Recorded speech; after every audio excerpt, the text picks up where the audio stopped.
Alam niyong malapit na ang Chinese New Year mga ka-OFW kapag nakakita kayo ng mga ganitong mga tanim.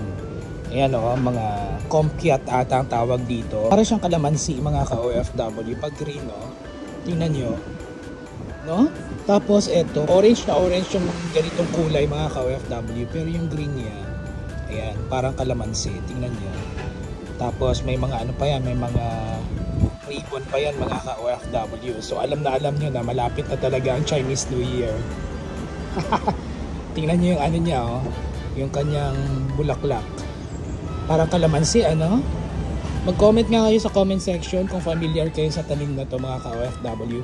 Basta kapag ano dito sa Singapore, kapag malapit ang Chinese New Year, daming itong binibenta. Lumalabas to lalong na sa mga mall, sa mga businesses, mga buildings. Ayan o. Oh. Oh, ang ganda no?